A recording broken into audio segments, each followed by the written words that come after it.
Boa noite a todos. Pedindo a proteção de Deus, o auxílio dos bons espíritos, nós, reunidos nesta casa, em um momento de oração e de aprendizado,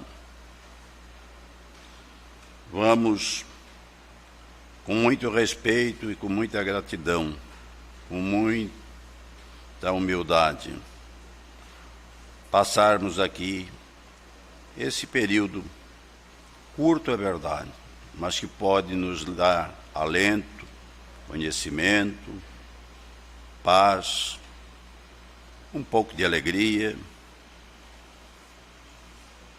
Vamos trabalhar nessa segunda-feira o nosso íntimo, a nossa alma.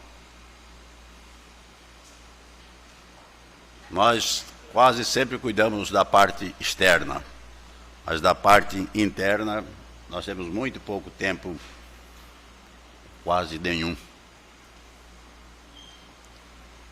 Então vamos abrir os trabalhos desta noite com a oração que o próprio Cristo nos ensinou. Pai nosso que estais em toda parte, santificado seja o vosso nome, no louvor de todas as criaturas. Venha a nós o vosso reino de amor e sabedoria. Seja feita, Pai, a vossa vontade aqui na terra, como ela já é feita nos mundos superiores. O pão nosso de cada dia nos dai hoje. Perdoa, Pai, as nossas ofensas, assim como nós perdoarmos aqueles que nos ofenderam. Não nos deixes cair em tentações. Livra-nos, Senhor, de todos os males, pois teu é o reino, é o poder e a glória, hoje e sempre. Nós temos na noite de hoje, como expositor da doutrina espírita, da religião, da filosofia e também da ciência do espírito, o nosso colaborador da casa, o Diego. Vamos vibrar, vamos torcer para que ele encontre facilidade de expor para nós o que ele preparou, pedindo que os bons espíritos que estão passeando nesta casa te deem facilidade. Seja feliz.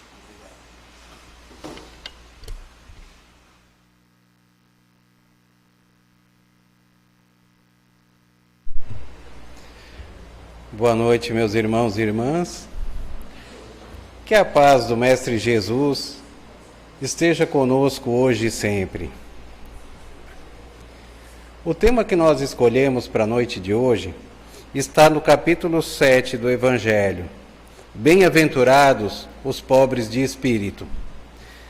E começa com a seguinte citação de Jesus: Bem-aventurados os pobres de espíritos, pois que deles é o reino dos céus. Antigamente, quando nós ouvíamos esta expressão, pobres de espírito, nos vinha à cabeça como algo pejorativo, como algo que estava desqualificando a pessoa, o indivíduo, que era referido desta forma. E foi quando estudamos o Evangelho que nós vimos o significado que Jesus quis dar para essa expressão. E o Evangelho nos diz que por pobres de espírito, Jesus não entende os baldos de inteligência, mas os humildes, tanto que diz ser para estes o reino dos céus e não para os orgulhosos. E quando nós estudamos a vida de Jesus, quem é que ele escolheu para ser seus seguidores? Gente do povo, gente simples, humilde, os pescadores, mas que de boa vontade o seguiram. E que dentro dos seus parcos conhecimentos, mas dentro da sua simplicidade, abraçaram a tarefa a que o Mestre o chamou. E assim o Mestre e os 12, por onde caminhavam, quem é que eles arrebanhavam? Não foram os doutores do Sinédrio, foi a população mais sofrida. Aqueles a quem não era dado o conhecimento sobre as coisas da terra, só que souberam ouvir Jesus e aprenderam muito sobre as coisas do céu. Foram aqueles a quem o Mestre ensinou sobre a necessidade da caridade, da humildade, da mansidão, do perdão e da simplicidade. Tanto que o Mestre, nós vamos repetir o que falamos na palestra passada, na condição de governador do planeta, ele desceu até nós e veio para ser exemplo de tudo isso. Quando lemos sobre a vida de Jesus, o que ele arrebanhou de bens materiais? Que posição de destaque que ele ocupou na sua sociedade? Não foi para isso que ele veio. Ele veio para exemplificar o amor e a humildade. Como diz o Evangelho, ele veio para simplificar como ser pobre de espírito. E o Evangelho diz mais. Diz que os homens de saber e de espírito no entender do mundo formam geralmente tão alto conceito de si próprios e da sua superioridade que consideram as coisas divinas como indignas de lhes merecer a atenção. Tanto que durante muito tempo, na história da humanidade, ciência e religião, cada um caminhou para um lado. Muitas vezes, a ciência até negando a existência de Deus.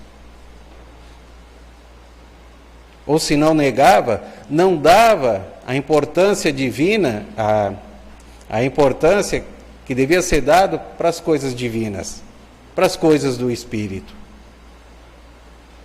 Tanto que isso tem reflexo até hoje na nossa sociedade.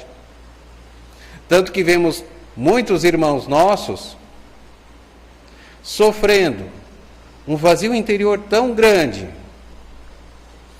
as doenças da alma, e eles não encontram explicação, pois tem tudo, tem posição, tem bens materiais, boa casa, condição de viajar, e por que aquele vazio os oprime? Porque não se apegam às coisas do Espírito. E nós sabemos que essa existência, ela é passageira. Nós temos um tempo limitado aqui na Terra. E que após nós voltamos ao plano espiritual. E quando lá chegarmos, sobre o que nós vamos ser questionados? Sobre o que tivemos, a posição que ocupamos, que formação que nós tivemos nessa vida? Não. Nós vamos ser questionados sobre o bem que praticamos, sobre o quanto que eu trabalhei em auxílio ao próximo, sobre o tanto que eu despendi do meu tempo, dos meus recursos, em auxiliar o meu semelhante.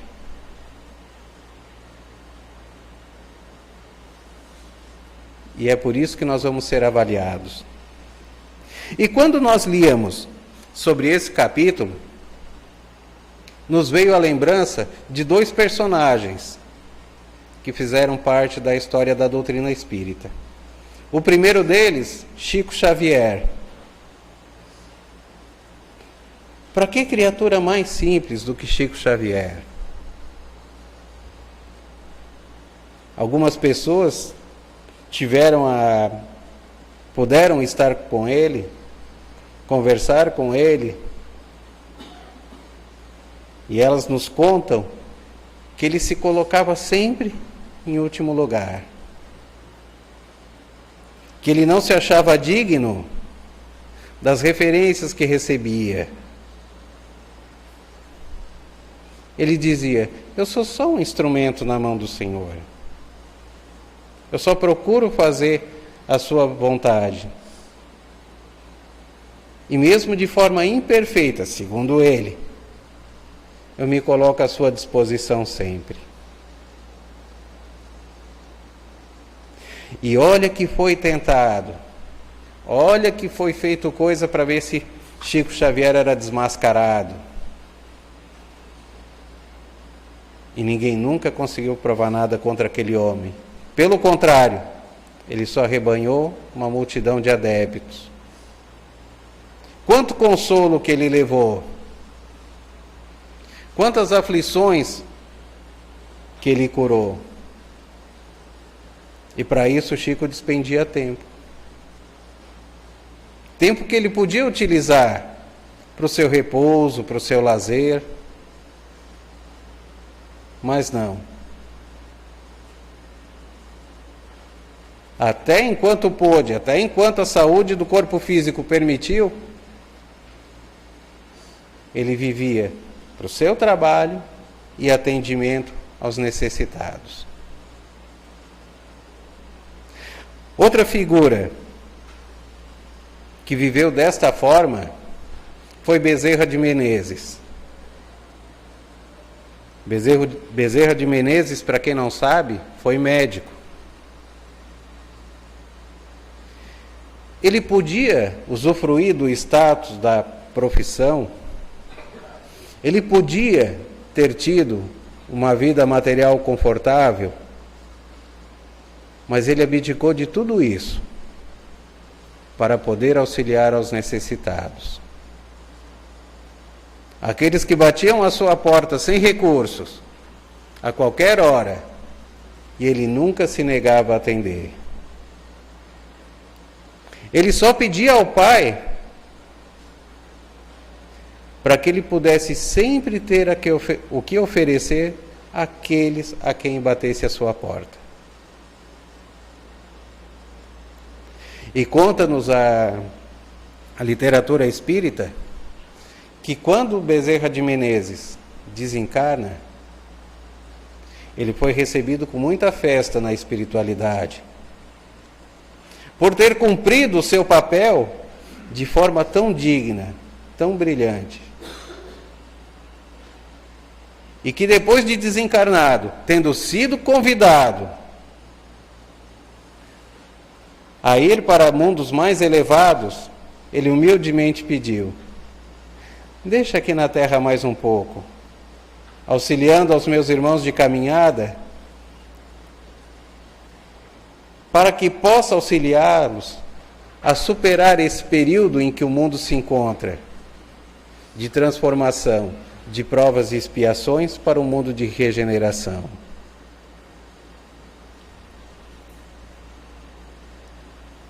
Tem que ser um espírito muito elevado. Tem que ser uma criatura muito desprendida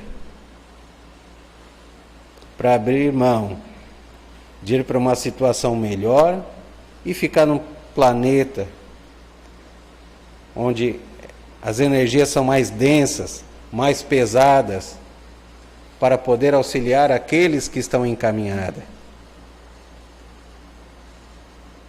E até hoje, nós rogamos sempre, nos momentos de necessidade, principalmente quando se trata de enfermidades, a Bezerra de Menezes e sua legião, por saber que esse espírito continua aqui trabalhando conosco, de forma humilde. Só que também, sabemos que a humanidade ela tem que progredir moral e intelectualmente. E o progresso intelectual, ele se faz numa velocidade maior do que o progresso moral. E isso trouxe algumas consequências para o nosso mundo, algumas vezes desastrosas. Espíritos dotados de grande inteligência e pouca elevação moral, quanto sofrimento que trouxeram para o nosso planeta. Quantas vidas foram ceifadas por causa do orgulho e da vaidade desses irmãos. Desde o Antigo Testamento, se nós acompanharmos, nós vemos que a Terra passa por esse tipo de situação. Só que um dia chega o desencarne, e há de ser feita a prestação de contas. E daí vai ser perguntado: o que fizeste com a inteligência que te foi concedida nessa existência? A usasse para o bem ou a usasse para o mal? E quem não a sabe utilizar,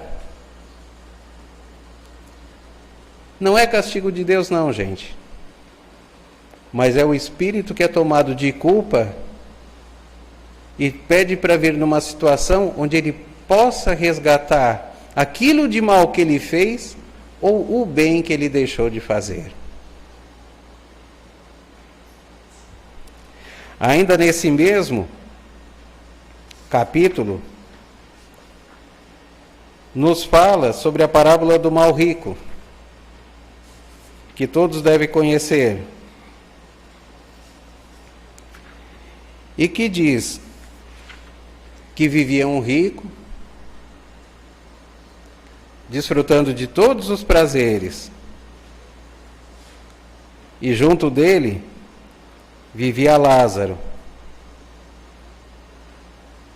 E Lázaro vivia pedindo para que, se pelo menos as migalhas do rico chegasse até ele, para que ele pudesse saciar sua fome, que pudesse vir pelo menos um pouco de água para que ele refrescasse a boca, enquanto os cães lhes lambiam a ferida.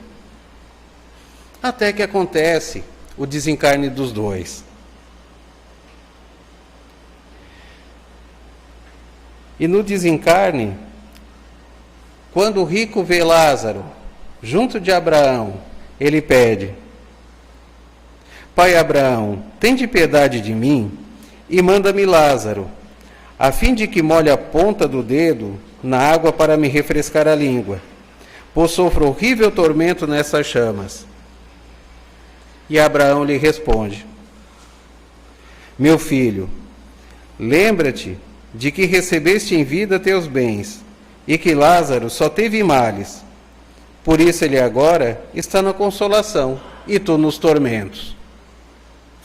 Ademais, existe para sempre um grande abismo entre nós e vós, de sorte que os que queiram passar daqui para aí não o podem, como também ninguém pode passar do lugar onde está para aqui. Disse o rico: Eu então te suplico, pai Abraão, que o mandes à casa de meu pai, onde tenho 5 irmãos, a dar-lhes testemunho destas coisas, a fim de que não venham também eles para este lugar de tormento. Abraão lhe retrucou: Eles têm Moisés e os profetas, que os escutem. Não, meu pai Abraão, disse o rico, se algum dos mortos for ter com eles, farão penitência. Respondeu-lhe Abraão: Se eles não ouvem a Moisés nem aos profetas, também não acreditarão, ainda mesmo que alguns dos mortos ressuscite. Trazendo essa parábola para os dias de hoje, muitos de nós, quando dizemos nós, é a humanidade, não acreditamos nas coisas espirituais. Quando falamos que existe vida após a morte, isso não existe, ninguém voltou para dizer como é que é do outro lado. Só que os centros espíritas, nas reuniões mediúnicas, o que mais tem é espírito dizendo como é que é do outro lado. Principalmente os tormentos que estão sofrendo. Muitas vezes, temos irmãos nossos passando por loucos e que, na verdade, estão sob a influência de outros irmãos que já partiram desse mundo. E não se acredita nisso.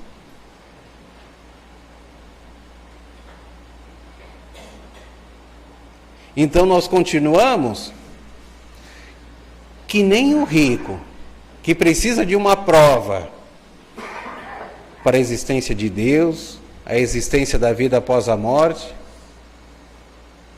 Quando Jesus nos deixou o Evangelho, quando a existência de Deus está por toda parte, do nascimento de cada ser, no desabrochar das flores, em toda a forma de vida.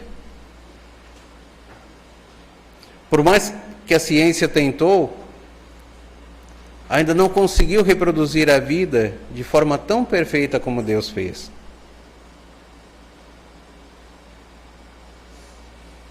E continua querendo que Deus nos prove da sua existência.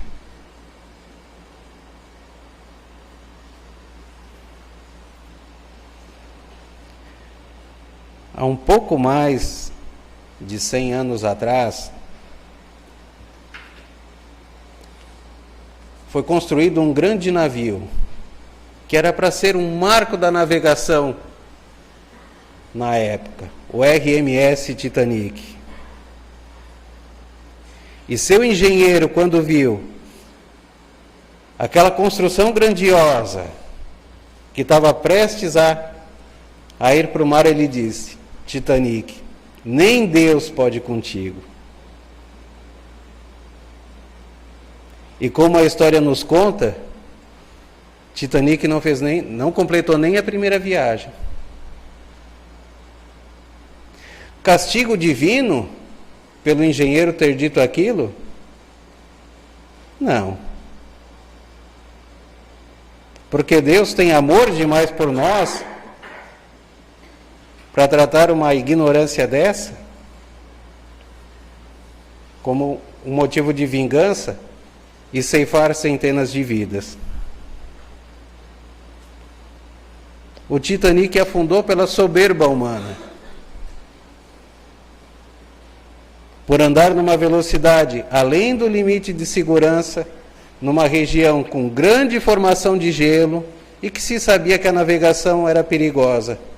Mas querendo encurtar o caminho e bater todos os recordes na travessia entre a Inglaterra e Estados Unidos, acabou causando o acidente que ceifou tantas vidas.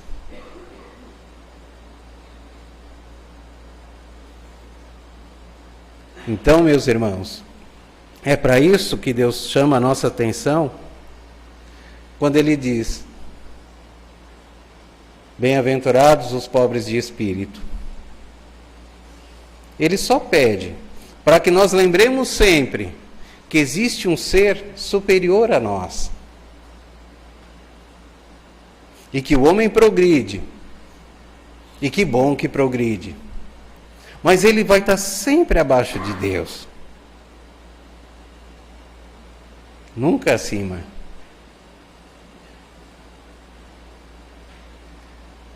Outra coisa que nos chama a atenção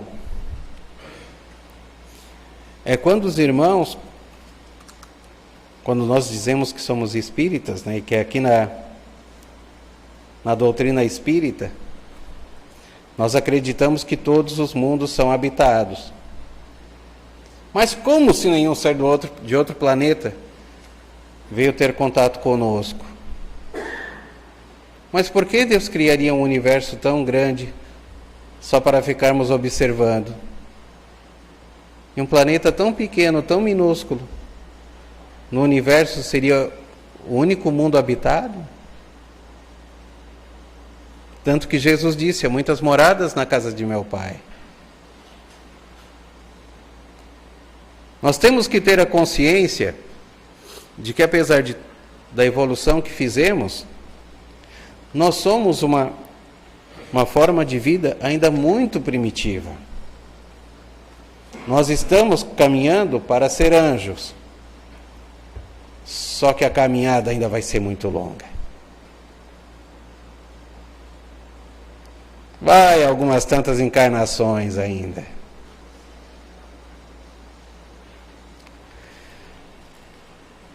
E nem sempre,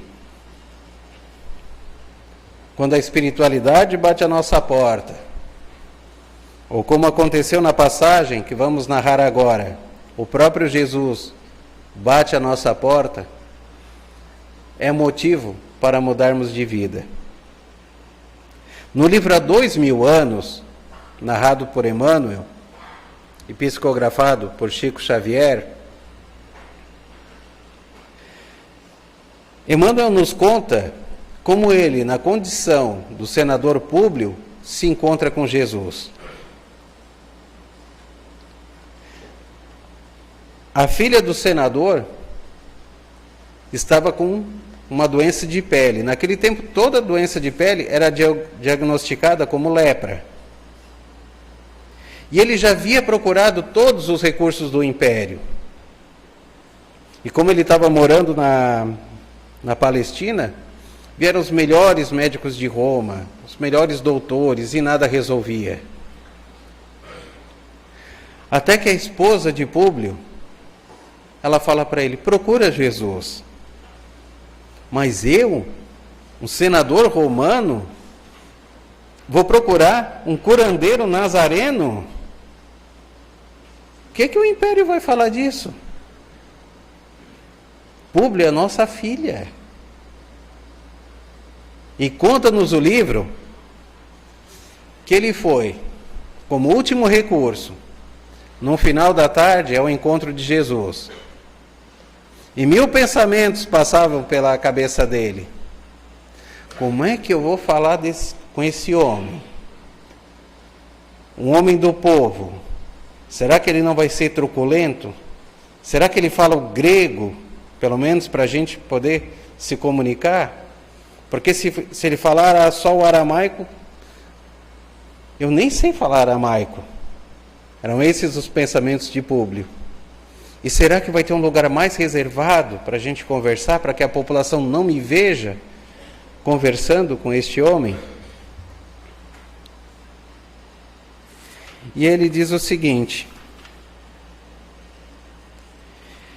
que quando chegou à beira do mar da Galileia, surge aquele homem diante de seus olhos, personalidade inconfundível e única. Tratava-se de um homem ainda moço, que deixava transparecer nos olhos profundamente misericordiosos, uma beleza suave e indefinível. Longos e sedosos cabelos molduravam-lhe o semblante compassivo, como se fossem fios castanhos, levemente dourado por luz desconhecida. Sorriso divino, revelando ao mesmo tempo bondade imensa e singular energia, irradiava de sua melancólica e majestosa figura uma fascinação irresistível. Públio não teve dificuldade em identificar aquela criatura impressionante, mas no seu coração marulhavam ondas de sentimentos que até então lhes eram ignorados. E Jesus pergunta: senador, por que me procuras? E espraiando o olhar profundo na paisagem, como se desejasse que a sua voz fosse ouvida por todos os homens do planeta, rematou com serena nobreza: fora melhor que me procurasse publicamente e na hora mais clara do dia, para que pudesses adquirir de uma só vez e para toda a vida a lição sublime da fé e da humildade. Mas eu não vim ao mundo para derrogar as leis supremas da natureza, e venho ao encontro do teu coração desfalecido. E Jesus continua: não venho buscar o homem de estado superficial e orgulhoso, que só os séculos de sofrimento podem encaminhar ao regaço de meu Pai. Venho atender às súplicas de um coração desditoso e oprimido. E ainda assim, meu amigo, não é o teu sentimento que salva a filhinha leprosa e desvalida pela ciência do mundo. É sim a fé e o amor de tua mulher, porque a fé é divina. Basta um raio só de suas energias poderosas para que se pulverizem todos os monumentos das vaidades da terra. E essas palavras de Jesus soaram tão fundo no senador Públio, que a partir dali ele nunca mais foi o mesmo. Embora ele continuou como senador, com todas as suas obrigações, com tudo que a posição exigia, mas a sua cabeça sempre pensava no encontro do Nazareno. E depois da encarnação como Públio, ele veio como escravo Nestório, se converte ao cristianismo e teve várias encarnações a serviço do Cristo.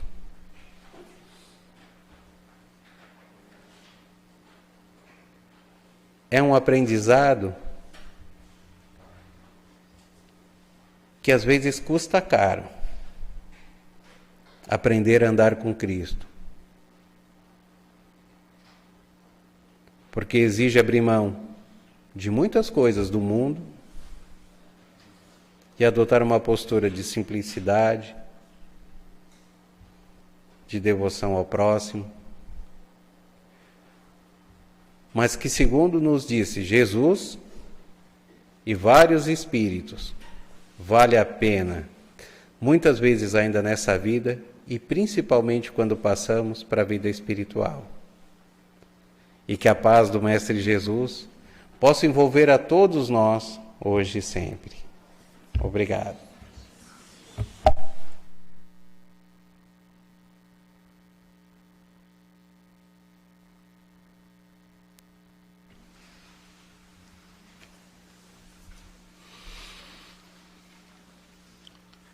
Nós temos que agradecer ao Diego, que veio falar de humildade.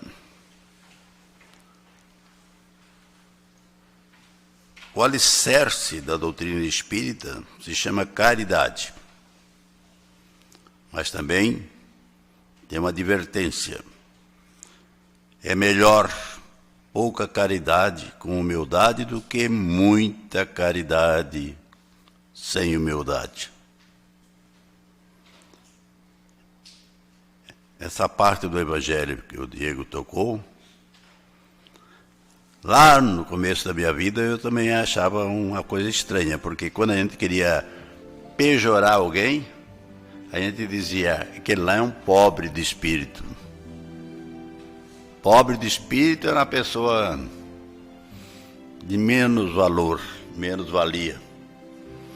Na doutrina espírita eu fui aprender exatamente que era o contrário.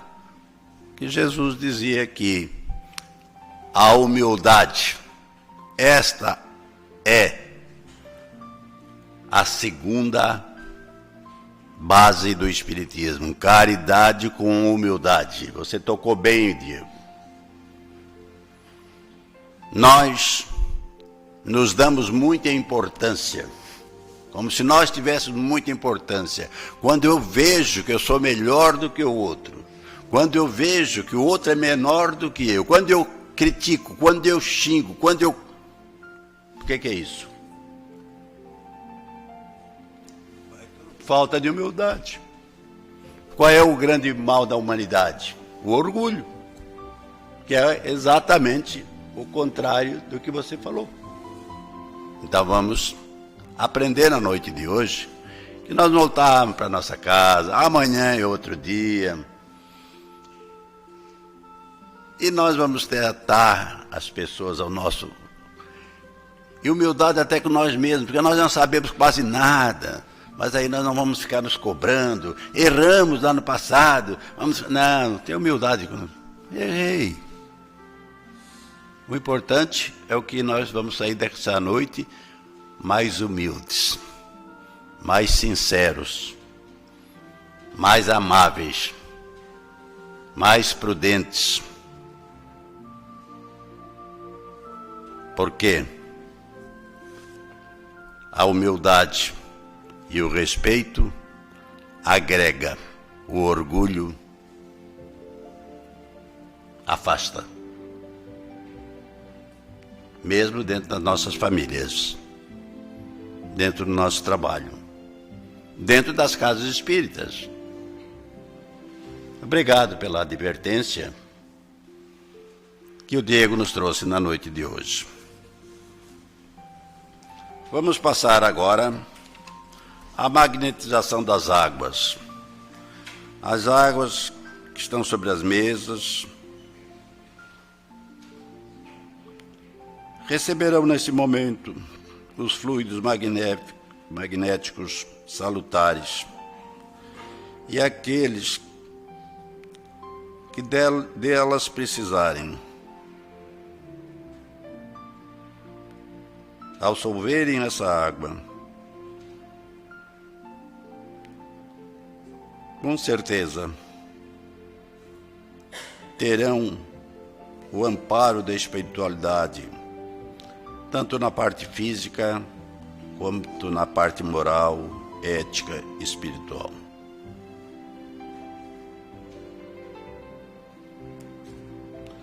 Vamos orar pelos nomes que estão nas urnas, encarnados e desencarnados. Quando nós colocamos o nome de alguém nas urnas, é porque nós queremos que ele receba as vibrações amorosas. Nós, ainda no corpo físico, invocamos neste momento que a espiritualidade amiga possa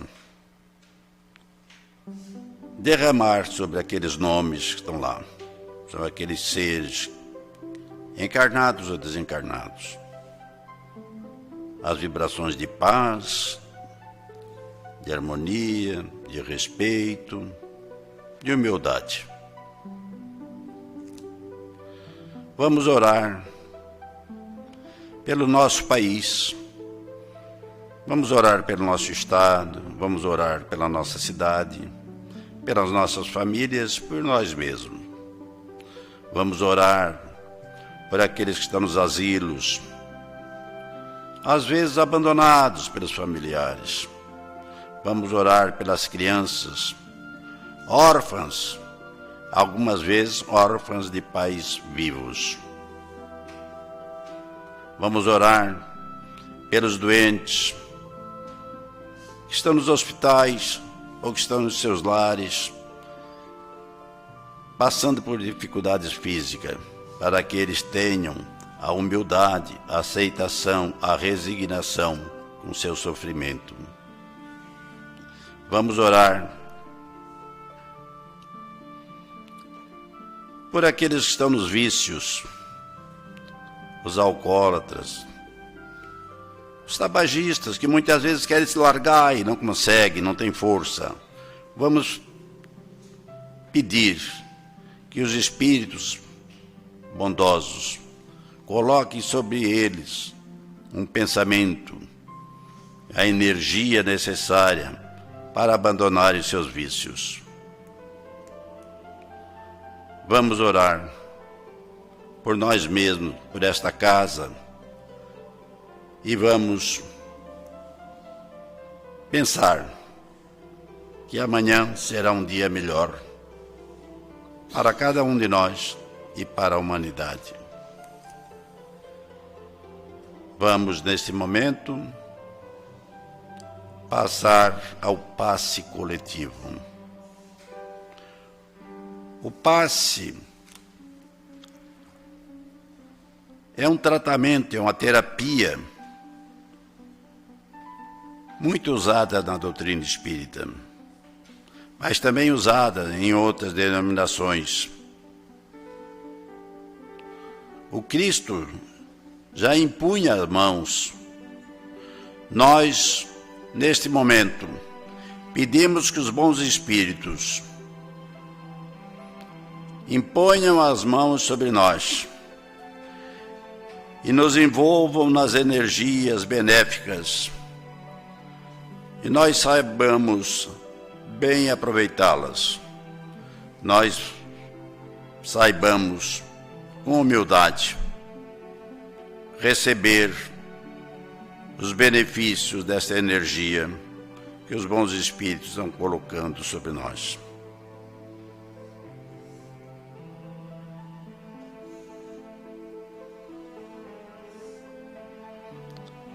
E assim, nós chegamos ao final desses trabalhos de orientação e de oração, agradecidos a Deus que nos remeteu Jesus, que não só nos ensinou, mas exemplificou. Os exemplos de Jesus é que dão a ele o poder de há 2000 anos atrás, numa simples cidadezinha da Galileia, Nazaré, viveu lá e partiu depois, aos 30 anos, para as margens de um lago que eles chamam de Mar da Galileia, e lá na cidade de Cafarnaum, ele conseguiu 12 apóstolos. Olha a força dessa doutrina, olha a força desse ensinamento. Esse ensinamento daquele jovem Galileu se faz presente em toda a humanidade. Não há um canto no mundo, no planeta, que não exista algum cristão. Obrigado, Jesus, pelos teus ensinamentos e pelo teu exemplo. Muito obrigado. Vamos agora à prece final, pedindo que essa prece que o Cristo nos ensinou, ela seja dita não com os lábios, mas com a alma. Que ela seja dita com sinceridade. Que o perdão que nós pedimos ao Pai seja realmente o perdão que nós damos aos nossos irmãos. Vamos orar. Pai nosso que estais em toda parte, santificado seja o vosso nome no louvor de todas as criaturas. Venha a nós o vosso reino de amor e sabedoria. Seja feita, Pai, a vossa vontade aqui na terra, como ela já é feita nos mundos superiores. O pão nosso de cada dia nos dai hoje. Perdoa as nossas ofensas, assim como nós perdoarmos aqueles que nos ofenderam. Não nos deixes cair em tentações. Livra-nos, Senhor, de todos os males, pois teu é o reino, é o poder e a glória hoje e sempre. Que assim seja. A todos, uma feliz semana, muita paz, que a glória de Deus nos envolva a todos.